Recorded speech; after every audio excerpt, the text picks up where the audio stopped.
The stars looked cold and distant through the observation window of the flagship Crimson Dawn. Admiral Thexmore stood with his forearms crossed behind his back, watching the swirling colors of faster-than-light travel. His scales gleamed under the ship's artificial lighting as he considered the easy victory that awaited him. 300 warships followed his command. 2 million soldiers waited in their chambers ready for another conquest. The Velkari Dominion had conquered 14 star systems using this same strategy. Terra 3 would be the 15th, and Thexmore would receive another medal for his collection. His intelligence officer approached with a data tablet. The report showed a primitive world divided into hundreds of competing nations. They used chemical rockets to reach their own moon. Their weapons were crude nuclear devices that could barely scratch a Velkari shield. Some of their people still died from diseases that the Dominion had cured centuries ago. Thexmore felt something close to pity. These humans would make adequate slaves for the mining colonies. The strong ones could work the excavation sites. The intelligent ones could serve in administrative roles. The rest would be processed according to standard protocols. The fleet would arrive at the edge of their star system within 2 days. The humans would see the Velkari ships and realize their insignificance. They would surrender or they would burn. Either outcome was acceptable. Far across the galaxy, on a blue and green world that the Velkari called Terra 3, Dr. Jiwoo sat alone in her laboratory. The Sol facility housed the most advanced sensors humanity had ever built, but no one else knew just how advanced they truly were. Her screen showed something that made her heart beat faster. Gravitational distortions near the edge of the solar system. She ran the calculations 3 times to be certain. Something massive was coming, something that bent space itself as it moved. Jiwoo had spent 15 years preparing for this moment. She was 37 years old, and half her life had been dedicated to watching the stars for signs of hostile contact. Her colleagues thought she was paranoid. Her family worried she worked too hard. Only a small group of people knew the real truth. Earth was not as primitive as it appeared. She picked up her phone and made a single call. The man who answered was General Minho, and he had been waiting for this call for 20 years. "Sir, they are here," Jiwoo said simply. "Multiple large masses approaching from galactic north. Estimate 2 days until they reach Neptune orbit." There was a pause.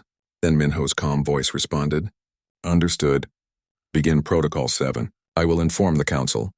Jiwoo hung up and began typing commands into her computer. Across the planet, hidden sensors began activating. Satellites that looked like ordinary weather monitors changed their operational status. Underground facilities powered up systems that had been dormant for years. General Minho stood in the command center deep beneath Seoul. The room was the size of a football field, filled with displays and workstations. 50 officers worked at their stations, monitoring everything from satellite feeds to deep space sensors. All of them were part of the secret that humanity had kept for 40 years. He was 55 years old, with gray hair and steady eyes that had seen many difficult decisions. Today would bring the most important decision of his life. He walked to the central platform and pressed a button that connected him to leaders around the world. "This is General Minho. The situation we have prepared for is now active. Unknown fleet approaching our solar system. All defense networks are to activate immediately." This is not a drill. Around the planet, the response was instant. In underground facilities across Korea, China, America, Russia, Brazil, India, and 30 other nations, soldiers and scientists rushed to their positions. Weapons that had been hidden from orbital observation began receiving power. Ships that had been concealed in asteroid fields started their engines. Commander Hijin received the alert at her station, overlooking the Pacific Ocean. She was 42 years old and had commanded the Pacific Defense Grid for 7 years. Her screen showed the massive weapon platforms hidden beneath the ocean's surface coming online. Each platform carried enough firepower to level a continent, but they were not designed to attack Earth. They were designed to attack anything that came from above. "All stations report ready," her deputy called out. Hyejin nodded. "Maintain stealth protocols. Let them think we are helpless." In the asteroid belt between Mars and Jupiter, Captain Deho felt his ship vibrate as the stealth systems activated. The Sol's Vengeance was one of 43 ships that had been positioned throughout the solar system over the past 2 decades. His crew of 120 people had trained their entire lives for combat that might never come.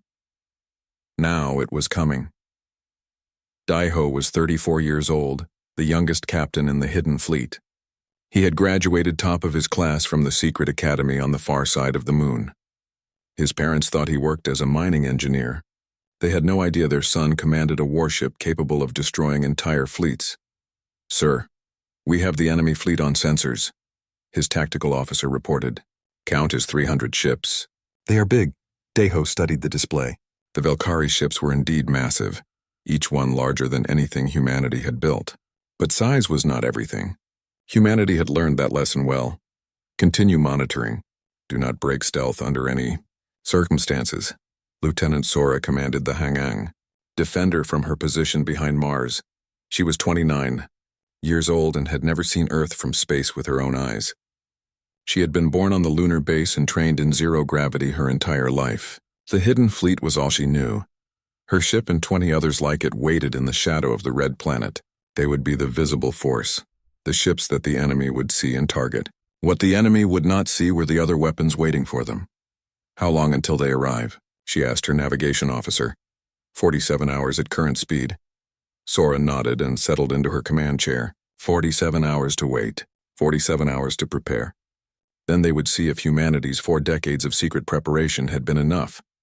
Commander Junho commanded the Mars Defense Wing from the military base hidden beneath the planet's surface. He was 45 years old and had spent 20 years stationed on Mars. The red dust was more familiar to him than the streets of Seoul where he had been born. His wing consisted of 60 fast attack ships and 20 heavy cruisers. They would launch the moment the enemy entered Mars orbit. But first the hidden weapons would strike. Junho's forces were the backup plan, designed to finish anything that survived the initial attack. He reviewed the tactical data one more time. 300 enemy ships, the largest invasion fleet ever to approach Earth.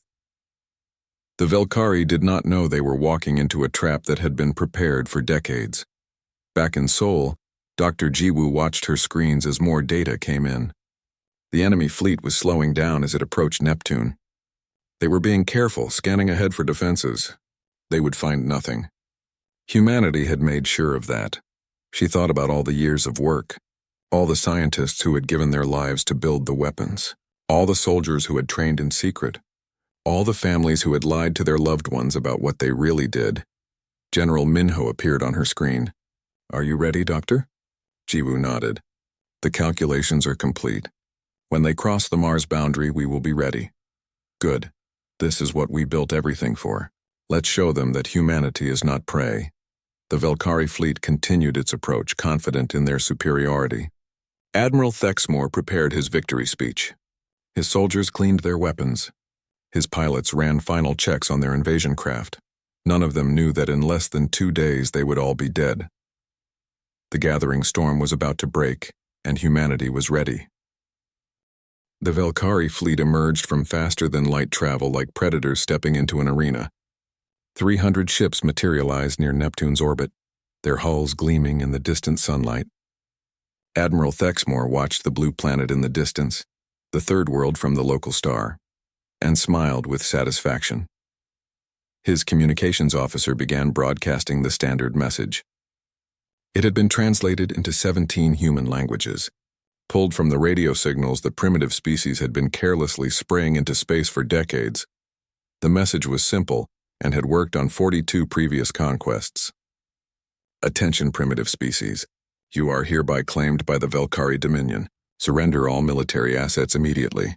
Prepare to receive occupation forces. Resistance will result in orbital bombardment and complete annihilation. You have 1 standard cycle to comply." Thexmore expected panic. He expected desperate messages. He expected chaos as the human government scrambled to understand what was happening. Instead, there was silence for exactly 3 minutes. Then a single transmission came from the third planet. It was in perfect Velkari language, which should have been impossible. "Unknown fleet, you have entered the sovereign space of humanity. You have committed an act of war. Withdraw beyond our heliosphere immediately. You have 5 minutes to comply. This is your only warning." Thexmore stared at the message in disbelief. Then he began laughing. His bridge crew joined in. The primitive species was threatening them. It was like an insect threatening a boot.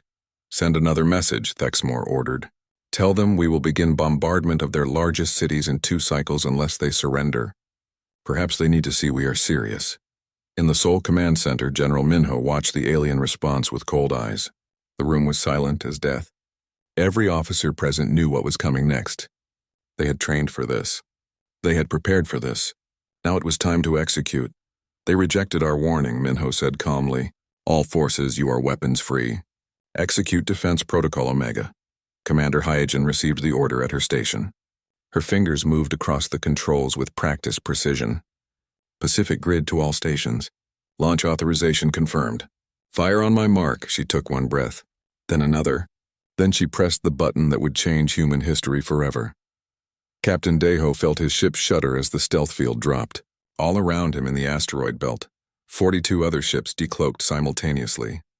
They had been hiding among the rocks for 6 hours, waiting for the enemy to move past them. Now the enemy fleet was ahead of them and behind them. The Valkyrie had flown right into the trap. All weapons armed, his tactical officer reported. Quantum displacement torpedoes ready. Daeho looked at the 300 enemy ships on his screen. In the old wars of Earth, such odds would have been suicide. But this was not an old war, and humanity had learned to fight very differently. Target the command ships first. Fire. The Soul's Vengeance and her sister ships unleashed their first salvo. The quantum displacement torpedoes did not explode. They did not impact the enemy shields. Instead, they did something much worse. They shifted portions of matter 15 meters out of phase with normal space. 70 Valkyrie ships suddenly found their hulls existing in 2 places at once. The results were catastrophic. Metal screamed as it tore itself apart. Atmosphere vented into space. Entire sections of ships simply ceased to exist as the quantum effects ripped them into pieces smaller than atoms. Admiral Thexmore watched in horror as his flagship shook violently. Alarms screamed across the bridge. His tactical display showed 70 ships going dark in the span of seconds. What is happening? He shouted. Where did those ships come from? His sensors officer was frantically working his console. Unknown vessels appeared inside our formation. Stealth technology beyond our detection capability. Admiral, their weapons are unlike anything in our database. Thexmore felt fear for the first time in his military career. All ships return fire. Find those stealth vessels and destroy them. But before his orders could be executed, the second wave hit. Commander Hyojin watched her screens as the gravity generators activated. These weapons had been placed on modified asteroids years ago, positioned throughout the solar system. Each one could create a miniature black hole that lasted only microseconds, but those microseconds were enough. Artificial singularities bloomed among the Valkyrie fleet like deadly flowers. Space itself tore apart. The enemy shields, designed to stop energy weapons and physical projectiles, could do nothing against the fundamental forces of the universe. Ships crumpled like paper in a fist. Hulls compressed to the size of small rooms. Crews were crushed instantly, their bodies reduced to elementary particles. 100 Valkyrie warships died in less than 12 seconds. Second wave successful, Hyojin reported to General Minho. Enemy fleet is in complete disarray. Continue the attack. Show no mercy. Lieutenant Sora received the order to launch. Her fleet had been waiting behind Mars, hidden by the planet's magnetic field. Now they emerged into open space, engines burning bright. The Hangang Defender and her sister ships accelerated to attack speed. Their railguns began firing, hurling projectiles at 30% of light speed. At such velocities, each projectile carried the kinetic energy of a small nuclear weapon. The Valkyrie ships that had survived the first 2 waves tried to respond. Their energy weapons fired in desperation.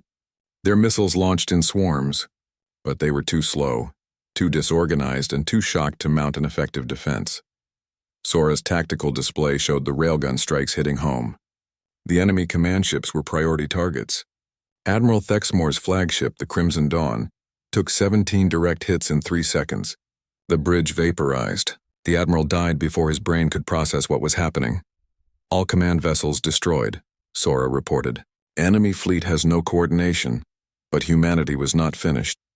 Commander Junho activated the final weapon system. These were the most terrible weapons humanity had created and the most controversial. The temporal disruption fields had been debated in secret councils for years. Some called them inhumane. Others called them necessary. Today they proved their worth. Invisible fields spread across the battlefield, targeting the remaining Valkyrie ships. The fields did not destroy. They simply accelerated time for everything inside them. Days passed in seconds. Weeks passed in minutes. The Velkari crew members aged rapidly and died at their stations. Their ships corroded as if exposed to centuries of entropy. Fuel became inert. Weapons crumbled to rust. Electronics failed as their components degraded beyond function. The remaining 130 Velkari ships simply fell apart, breaking into clouds of debris that would orbit the sun for millennia. General Minho watched the tactical display as the last enemy signature vanished. The room was silent. Then someone started clapping. Within seconds, every person in the command center was standing and applauding. Minho held up his hand for silence.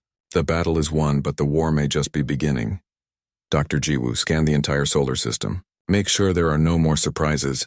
Jiwoo was already working, her fingers flying across her keyboard. Scanning now.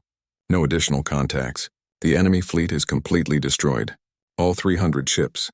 All 2 million crew members. Total casualties on our side, 0. The weight of that statement settled over the room. Humanity had just fought its first interstellar war, and it had lasted exactly 37 seconds.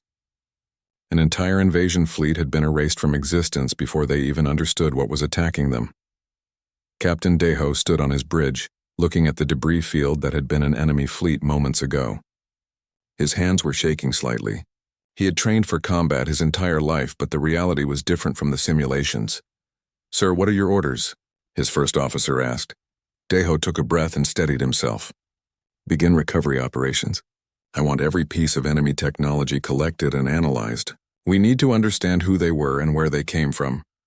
Around the solar system, the hidden fleet began emerging from their positions. Ships that had been concealed for decades revealed themselves. Weapon platforms that had been disguised as space debris activated their identification beacons. Lieutenant Sora guided her ship through the debris, scanning for survivors. There were none. The quantum weapons, gravity generators, and temporal fields had been too thorough. Nothing larger than a small car remained intact. She felt no guilt. These beings had come to conquer Earth. They had come to enslave humanity. They had made their choice, and they had paid the price. General Minho addressed the command center one final time. "Prepare a data package with complete footage of the battle. We need to send a message to whoever sent this fleet. They need to understand that Earth is not defenseless. We are not prey, and anyone who comes here with hostile intent will meet the same fate." Dr. Jiwoo looked up from her console. "Sir, I am detecting signal activity from the enemy debris. It looks like an automatic distress beacon." "Let it transmit," Minho said coldly. "Let their empire hear what happened here. Let them know that humanity has arrived on the galactic stage, and we will not bow to anyone." The battle was over, but for humanity a new age had just begun. The data traveled through space at the speed of light, but it would take 3 days to reach the Velkari homeworld. In that time, Earth did not sleep. The command center in Seoul operated at full capacity, as teams analyzed every piece of information from the battle. Dr. Jiwoo had not left her station in 18 hours. Her eyes were red from staring at screens, but she refused to rest. The debris field contained technology that humanity had never seen before. Each piece was a puzzle that needed solving.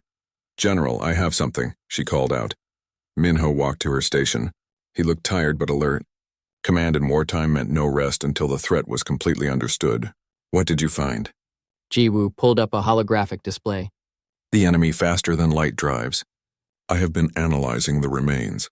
Their technology is actually less advanced than ours in most areas, but their FTL system uses a different principle. If we can understand it, we might be able to improve our own drives by 30%. Prioritize that research. If more of them come, we need every advantage." Minho paused. "Have we identified where they came from?" "Working on it. The navigation computer from one of the command ships survived mostly intact. It will take time to decode, but we should be able to trace their origin system." Across the command center, other teams worked on different aspects of the problem. The linguistics team was decoding the Velkari language. The intelligence team was reconstructing the enemy chain of command. The strategic planning team was preparing for multiple scenarios of retaliation.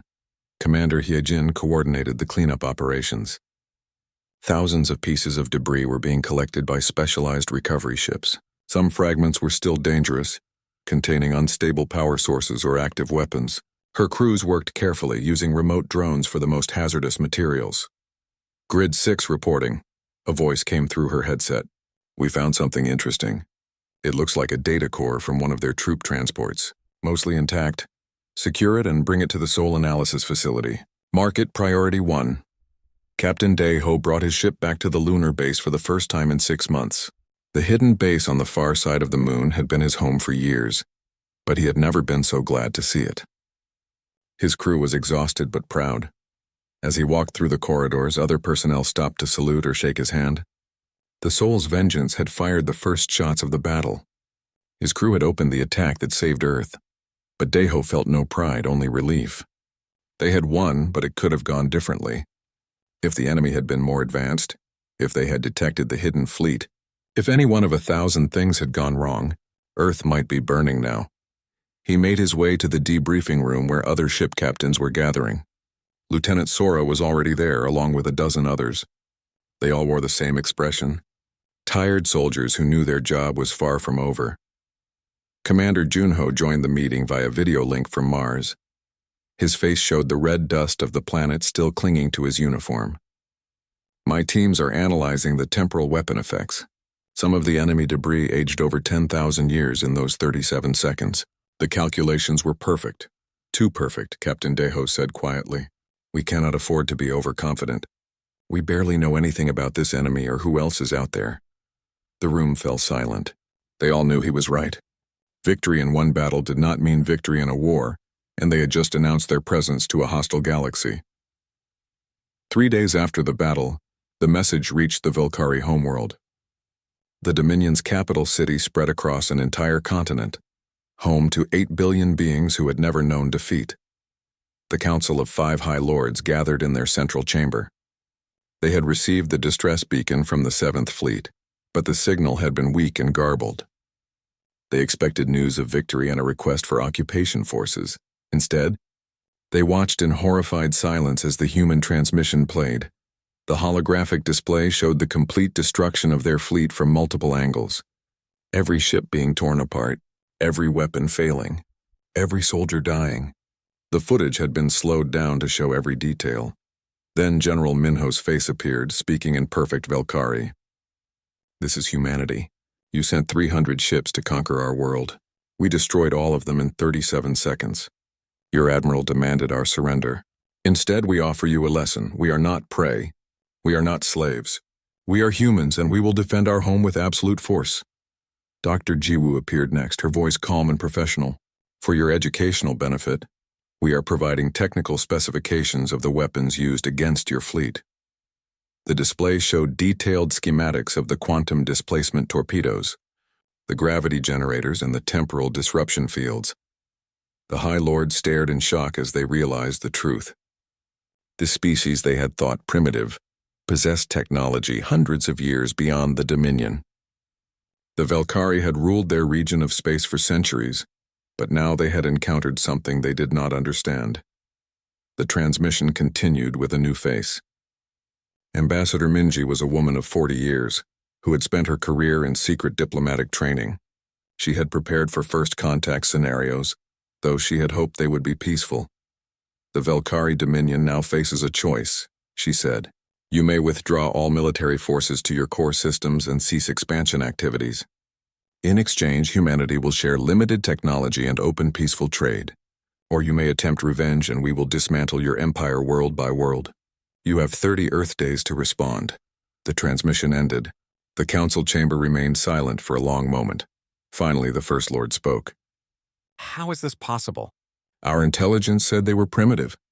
Chemical rockets, nuclear fission, divided governments. The Second Lord pulled up data on a screen.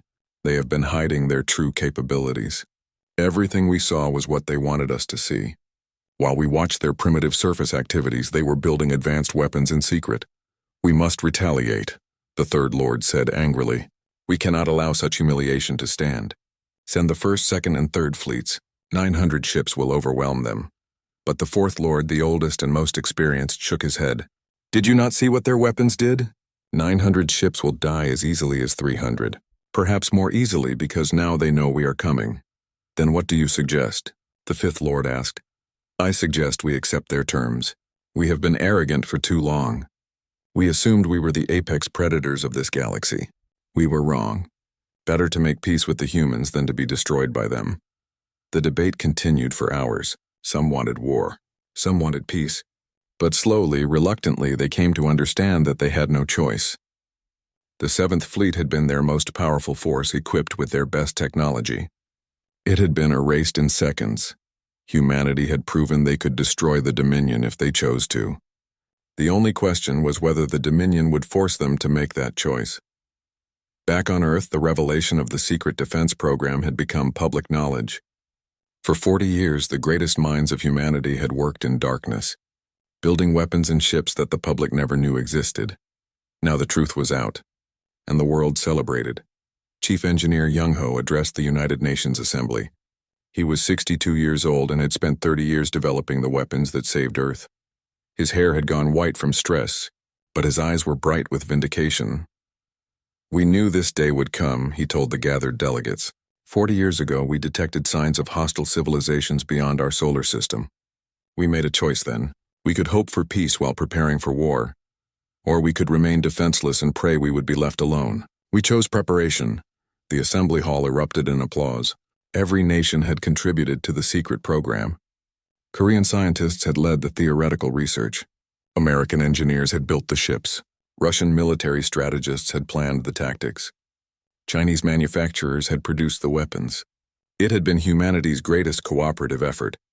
General Minho stood before the same assembly later that day. We have won a battle, but we must prepare for what comes next. There are other species out there. Some may be friendly. Others will be hostile. We cannot lower our guard. He gestured to a star map behind him. Our sensors have detected at least 8 other civilizations within 50 light-years of Earth. 4 of them watched our battle with the Valkyrie. They are reassessing their understanding of humanity even now. We must decide what kind of civilization we want to be. Conquerors, defenders, or something new. Dr. Jiwoo presented her findings to the scientific community. The technology recovered from the Valkyrie fleet would advance human science by decades. But she warned against overconfidence. We won because we prepared. We won because we struck first and struck perfectly. We won because everything went according to plan. But plans fail. Technology fails. We must continue advancing, continue preparing, because somewhere in this galaxy is a species more advanced than us. When we meet them, I want humanity to be ready. The world listened and understood. The age of innocence was over. Humanity knew it was not alone, and it knew the universe was dangerous. But it also knew that it could defend itself. In 37 seconds, everything had changed. 28 days had passed since the battle. Earth waited for the Valkyrie response with tension, running through every military installation. General Minho had not slept more than 4 hours a night, constantly reviewing defensive positions and tactical scenarios. The Seoul Command Center had become the heart of Earth's defense network. Representatives from every nation worked together, monitoring deep space sensors for any sign of incoming vessels. The unity that had existed in secret for 40 years was now public, and humanity had never been more united. Dr. Jiwoo sat at her primary console, analyzing the decoded Valkyrie navigation data. She had finally traced their origin system to a star cluster 97 light-years from Earth. The Dominion controlled 14 colony worlds across 4 solar systems, with a total population estimated at 60 billion. They are big, she told General Minho during their morning briefing. Much bigger than we anticipated. If they commit their full military force, they could send thousands of ships. Minho nodded grimly. But would those ships fare any better than the first 300? Unknown. We have to assume they will adapt their tactics. They know about our weapons now. They will try to find countermeasures. Then we need to develop new weapons. Have your team prioritize research into the Valkyrie technology we recovered. I want prototypes within 6 months. Commander Hyejin was overseeing the expansion of Earth's defensive network. New weapon platforms were being constructed in orbit. Additional ships were being built at facilities on the Moon and Mars. Humanity had revealed its hidden strength, and now it was building on that foundation. She reviewed reports from construction teams across the solar system. The Pacific grid was being upgraded with more powerful gravity generators. The Atlantic grid was receiving advanced sensor arrays. Even the smaller regional grids were being reinforced. Commander, we have a problem, her second officer reported. Resource allocation is becoming critical. We are building so fast that material supplies are running low. Hyejin pulled up the logistics data. The officer was right. Earth was producing weapons and ships at an unprecedented rate, but the raw materials needed were being depleted. Contact the asteroid mining operations, double their output, and authorize the opening of the lunar titanium reserves. Yes, ma'am. There is something else. We are detecting increased activity from observation posts. It appears multiple alien species have moved ships to positions where they can monitor Earth. Let them watch. Let them see us building our defenses. Perhaps it will make them think twice before approaching with hostile intent. Captain Deho had been promoted to Commodore and given command of the First Fleet, a new formation of 30 advanced warships. The Soul's Vengeance was now the flagship, upgraded with technology learned from the Velkari debris. He spent his days training new crews and refining tactics. The battle had been perfect, but perfection could not be relied upon. His officers needed to be ready for scenarios where things went wrong. Run the simulation again, he ordered his tactical team. This time, assume half our weapons fail and the enemy has adapted shields. The simulation played out on holographic displays. His fleet engaged an enemy force of comparable size, but with handicaps applied. The results were less favorable. Casualties were significant. Victory was uncertain. We need better contingency plans, Deho told his staff. The first battle was won before it started because we had total surprise. We will never have that advantage again. We need to be able to win even when the enemy knows we are coming. Lieutenant Sora had been assigned to train the next generation of pilots. The secret academy on the moon was now expanding to handle 3 times as many students. Young men and women from every nation came to learn how to fly the ships that defended humanity. She stood before a class of 50 cadets, all of them eager and nervous. They looked at her with awe because she had fought in the great battle. They did not understand that she had been terrified the entire time. You have all heard the stories, Sora told them. You have seen the footage. You think war is glorious. Let me tell you the truth, war is terrifying. I sat in my command chair waiting to die. I watched ships being torn apart and thought mine would be next. We won because we were prepared and because we were lucky. Never forget the luck part. The cadets shifted uncomfortably. This was not the inspiring speech they expected, but, Sora continued, we did win. We saved Earth. And now it is your responsibility to be ready to do the same. You will train harder than you thought possible. You will learn things that seem impossible, and when the time comes, you will do your duty just as we did ours. Commander Junho was leading the expansion of the Mars base. The red planet was being transformed into humanity's second stronghold. New facilities were being built underground, safe from orbital attack. Shipyards were being constructed in orbit, using resources from the Martian moons. He walked through the construction site, watching hundreds of workers in pressure suits. Giant machines moved red soil. Automated systems assembled prefabricated structures. In 5 years, Mars would host 1 million people. In 10 years, it could be self-sufficient. Commander, we have visitors, his aide reported. Junho looked up to see a diplomatic shuttle landing nearby. Ambassador Minji emerged, along with several aides. She had come from Earth specifically to see the Mars construction. Ambassador, this is unexpected, Junho said as she approached. Minji smiled. I wanted to see humanity's future with my own eyes. This base will ensure that even if Earth falls, humanity survives. A grim thought. A necessary one. General Minho believes we should spread across the solar system as quickly as possible. I agree. We cannot keep all our eggs in one planet. They walked together through the construction site as Minji explained her mission. I am preparing for first contact with other species. Not hostile contact, but diplomatic. There are civilizations out there that are not like the Velkari. We need to find potential allies. Junho considered this. Do you think any species will want to ally with us after what we did to the Velkari? Some will be afraid of us. Others will respect us. A few might see opportunity. The galaxy is about to change, Commander. The question is whether we help shape that change or simply react to it. On the 28th day, the response came.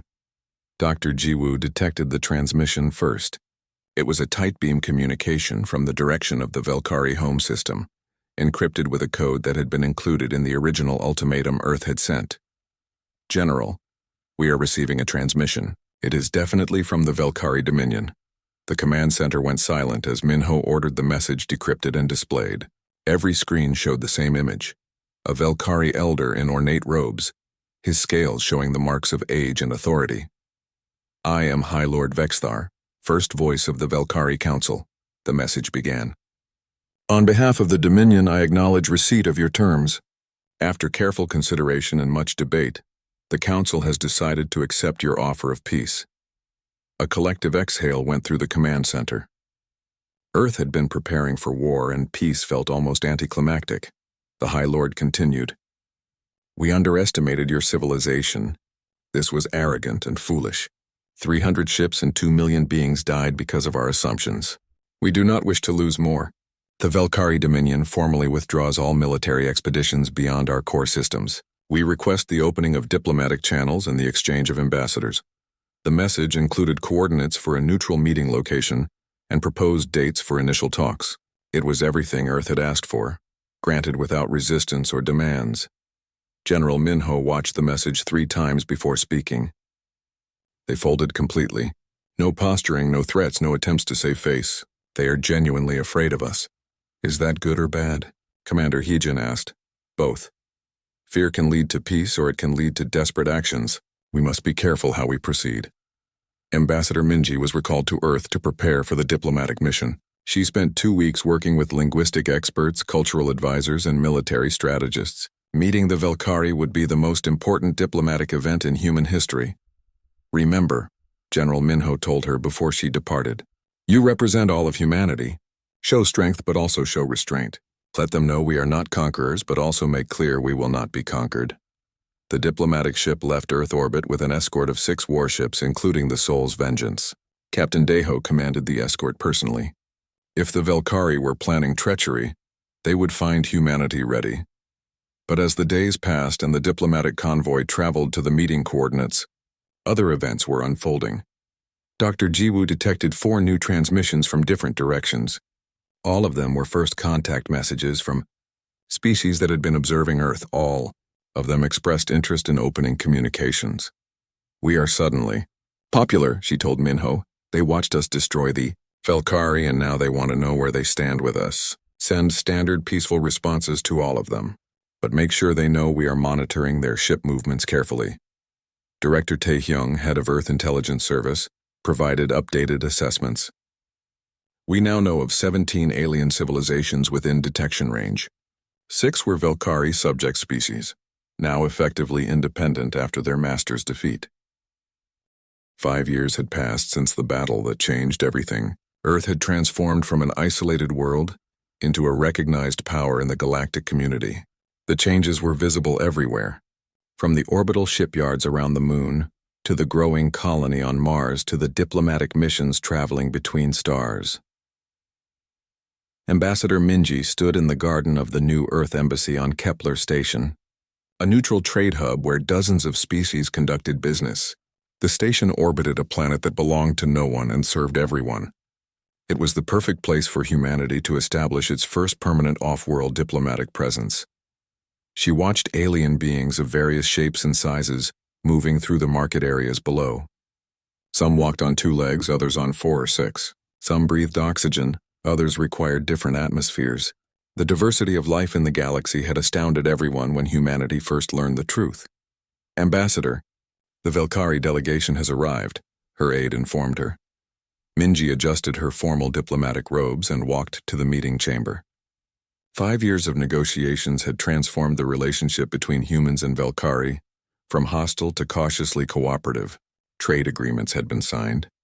Technology exchanges had occurred. There was even talk of a mutual defense pact. High Lord Vexithar waited in the chamber, looking older than he had in the original transmission.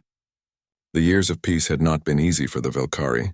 6 of their former colony worlds had declared independence after the Dominion withdrew its military forces. Their empire was shrinking. "Ambassador Minji, thank you for meeting with me," Vexthar said in accented but clear human language. He had learned English specifically for these meetings. "High Lord, it is always a pleasure. What can I do for you today?" Vexthar's expression was troubled.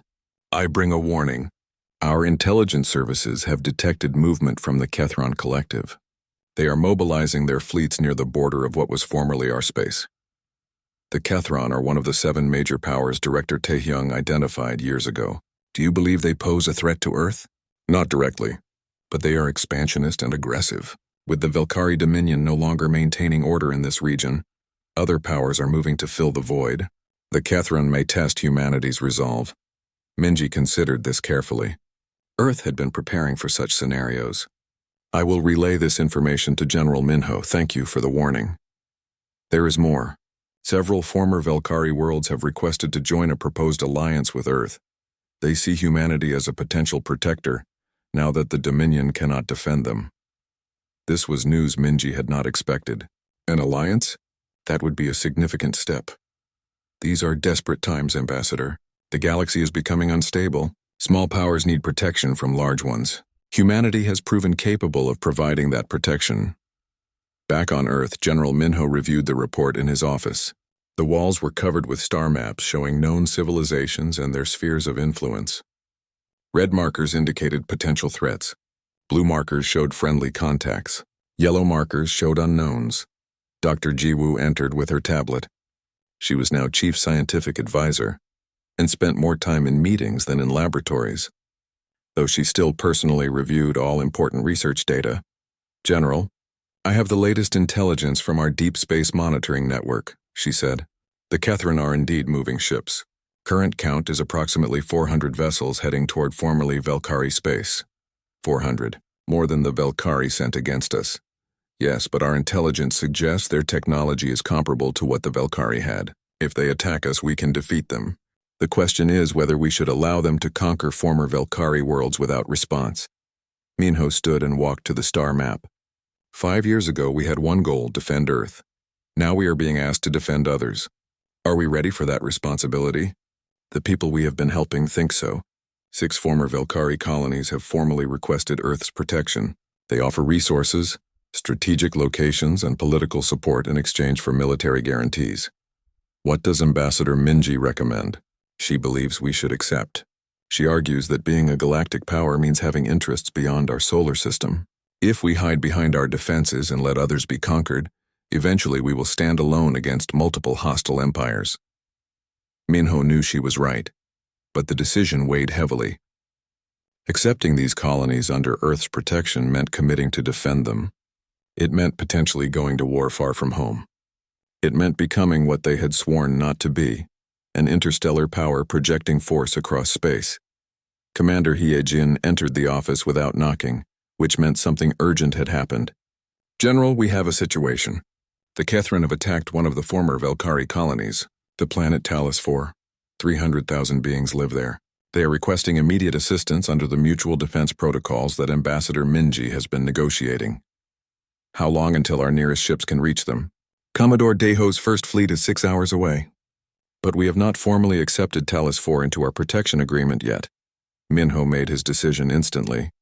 Order Commodore Daeho to proceed at maximum speed to Talos 4.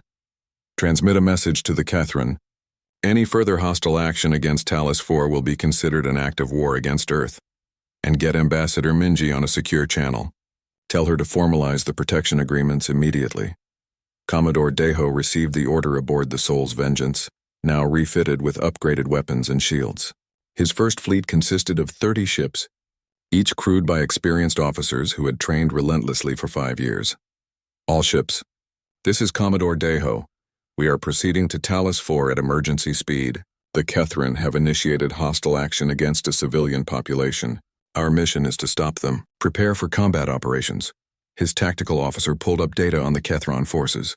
Sir, enemy fleet consists of 70 ships.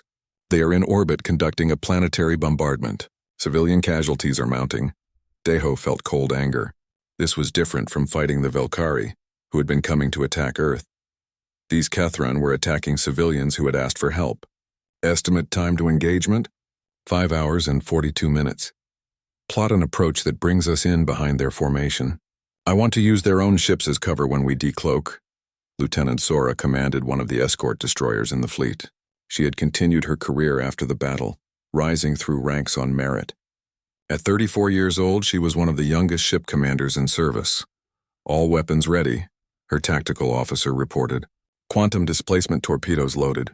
Railguns charged. Temporal disruptors on standby. Sora reviewed the tactical plan Deho had transmitted. It was aggressive and risky, designed to achieve maximum shock and minimum civilian casualties. They would hit hard and fast, just like the battle 5 years ago. Crew, listen carefully. We are going into combat to protect beings who cannot protect themselves. Some of you are nervous. That is normal. But remember your training. Trust your equipment. Trust your crew. And trust that we are fighting for something worth fighting for. The First Fleet emerged from FTL directly behind the Keythron formation, exactly as planned. 70 enemy ships were focused on the planet below, their weapons firing at surface targets. They never saw the human ships arrive. Deho gave the order. All ships weapons free. Focus fire on their heavy cruisers first. The quantum displacement torpedoes hit first, phasing portions of Keythron ships out of existence. 20 vessels suffered catastrophic damage in the opening seconds. The surviving ships tried to respond, but their formation was in chaos. Sora's destroyer targeted a Keythron battleship, its railguns firing in rapid succession. The kinetic projectiles punched through shields and armor, crippling the enemy vessel. Target destroyed. Moving to next contact. Commander Junho launched from Mars base with reinforcements as soon as the battle began. His wing of fast attack ships would take 12 hours to reach Talos 4, but they were coming anyway. Humanity was committed now. The battle for Talos 4 lasted 18 minutes. 50 Kethran ships were destroyed. 20 fled the system, abandoning their invasion. 0 human ships were lost, though 3 suffered moderate damage. On the planet's surface, the remaining population emerged from shelters to see human ships in orbit instead of Kethran vessels. They broadcast messages of gratitude that would reach Earth days later. Commodore Deho addressed his fleet. Excellent work. All ships established defensive positions around the planet. We hold here until reinforcements arrive. This world is now under Earth's protection. The news reached Earth within hours. General Minho addressed the Planetary Council, explaining the situation and the decision he had made. We intervened to stop a massacre. We succeeded with minimal casualties. But this action has consequences. Earth is now formally involved in galactic politics. The Council debated for 3 hours before reaching unanimous agreement. Earth would accept the 6 former Velkari colonies into a protection agreement. The Free Species Alliance was born, with humanity as its founder and primary military power. Dr. Jiwoo accelerated research into better FTL communications.